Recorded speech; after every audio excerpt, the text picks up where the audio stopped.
मेरा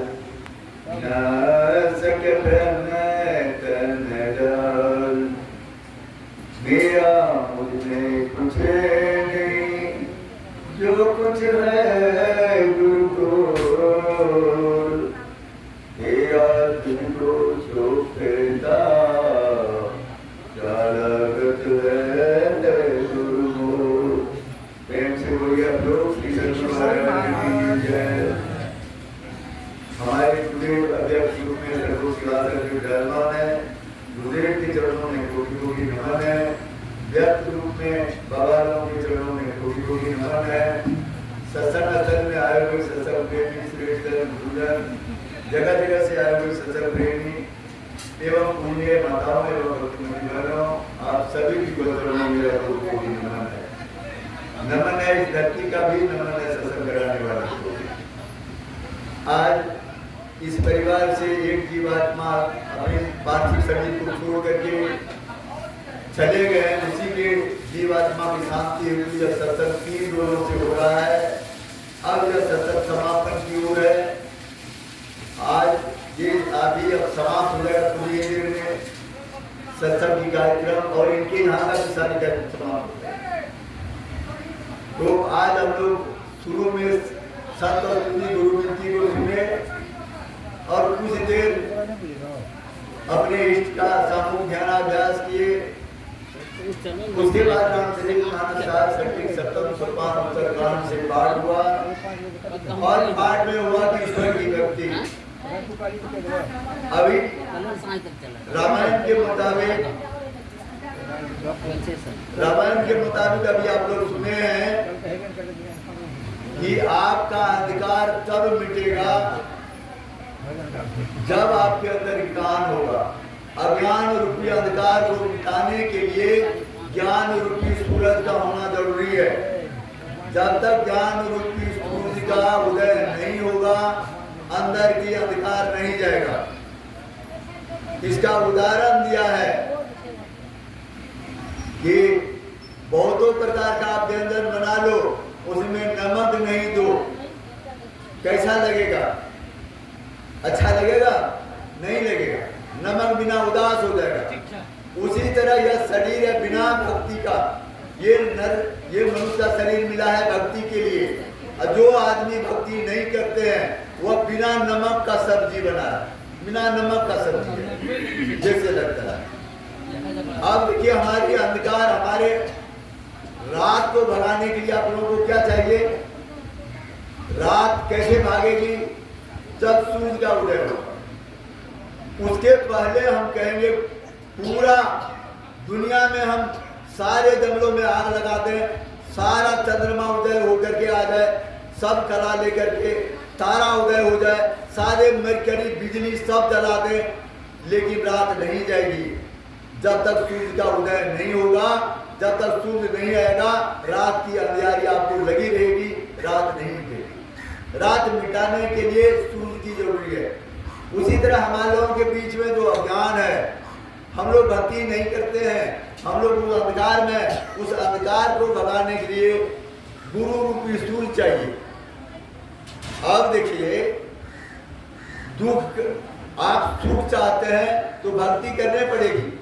भक्ति कीजिए, परमात्मा को पाइए, सुख पाइए, आना जाना खत्म हो जाएगा, आप सुख में चले जाएंगे। अब देखिए सुख कैसे मिलता है, मैं उदाहरण देता हूँ रामायण से। बार बार मैं कहता हूँ आपको, सुग्रीव जीव है, राम पीव है, अब बीच में हनुमान जी गुरु है। हनुमान जी ने सुग्रीव को पकड़ के लाया, रामचंद्र जी से मिलवा दिया, जीव को पीव से मिला दिया, उसका सारा दुख खत्म हो गया, उसकी राजपाट मिल गई, घरवाली मिल गई, सब मिल गया, सारा दुख खत्म हो गया। भक्ति में आगे में राम है, बीच में सीता है, पीछे में लक्ष्मण है।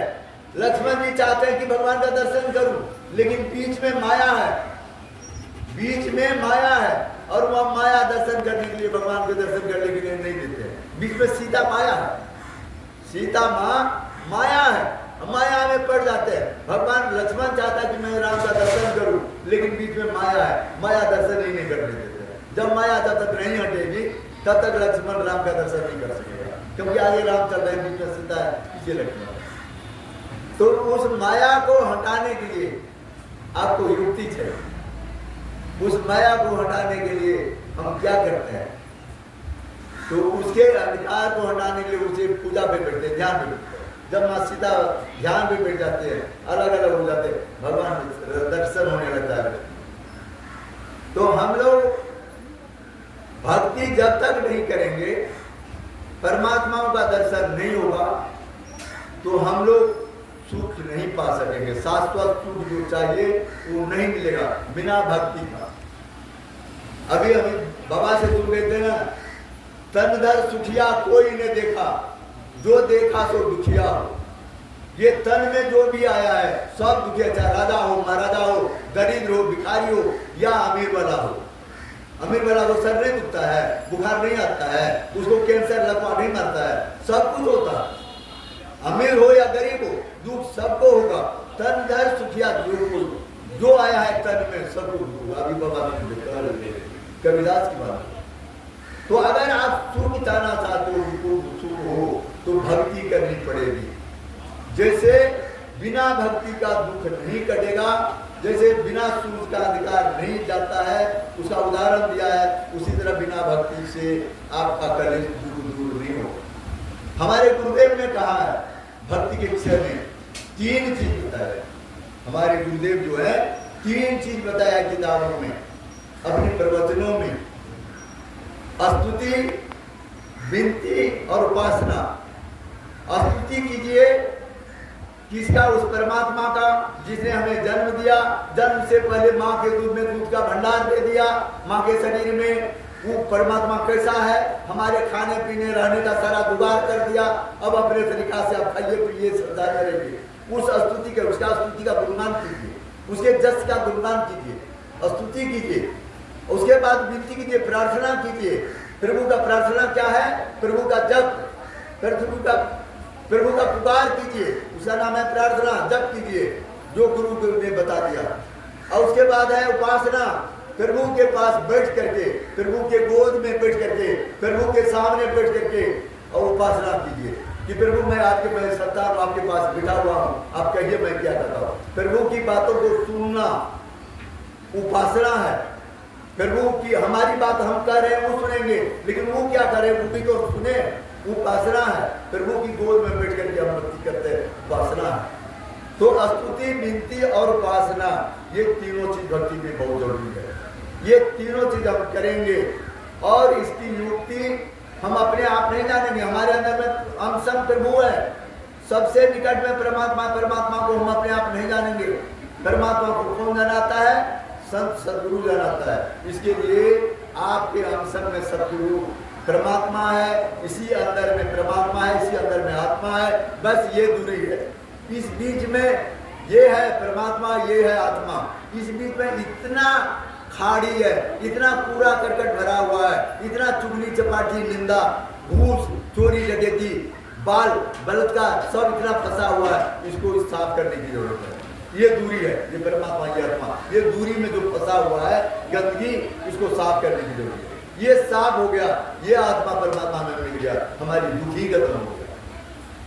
यही दुख को मिटाने के लिए कहा था। ये दुख मिटेगा कैसे? सुबह में भी मैंने कहा था कि भक्ति, मुक्ति का मार्ग भक्ति है, जो युक्ति बिना नहीं होती है। भक्ति का, मुक्ति का मार्ग, मुक्ति पे अगर जाना चाहते हैं तो आपको भक्ति करनी पड़ेगी। मुक्ति चाहते हैं तो भक्ति कीजिए। अब भक्ति अगर सही से करना है तो कैसे करेंगे? उसके लिए युक्ति जाने, संत सदगुरु से अगर युक्ति जान करके अगर आप भक्ति करते हैं, अगर 100% अगर भक्ति करते हैं तो आपका भक्ति दृढ़ होगा और उस परमात्मा की ओर, राह की ओर आपको लेकर चल देगा और आपकी दुख धीरे धीरे आपका दुख मिटने लगेगा। कैसे दुख मिटेगा? सत्संग में आते हैं आप लोगों का धीरे धीरे, अब उनको शुरू में आए उतना ज्ञान नहीं था, सत्संग में आने लगे, धीरे धीरे कुरुचि को, कुविचार को, गलत संस्कार को, गलत कर्म को धीरे धीरे छोड़ने लगे। नहीं, उसका आप घास नहीं काटेंगे, उसका फसल नहीं काटेंगे, उसका फसल नहीं चढ़ाएंगे, उसको गाली नहीं देंगे, उससे लड़ाई नहीं करेंगे। ये सब अवगुण हमसे धीरे धीरे मिटने लगा। मिटा की नहीं है, बात की नहीं, ये मिटने लगता है। जैसे आम में, क्योंकि आप में फल लगना शुरू हो गया है, आप में फल लगना, आम के वृक्षों में देखे होंगे जब फल लगना शुरू होता है तो मदर अपने आप झड़ना शुरू हो जाता है। जब फल लगने लगता है तो मदर अपने आप धरता है। उसी तरह आप लोग सत्संग में आए हैं, आप लोगों में यदि कर्म का ज्ञान धीरे धीरे हो रहा है तो अवगुण जो है धीरे धीरे अपने नष्ट हो रहा है। एक एक चोट की चोट को आप लोग छोड़ते जा रहे हैं। ये क्या है? ये परमात्मा की राह है, परमात्मा की राह में चलने का ये ज्ञान है। अगर हम लोग सत्संग में आते रहेंगे, धीरे धीरे एक एक अवगुण को छोड़ते जाएंगे तो एक न एक दिन परमात्मा की राह पे चलते हुए परमात्मा का घर पहुंच जाएंगे। बोलिए श्री गुरु महाराज।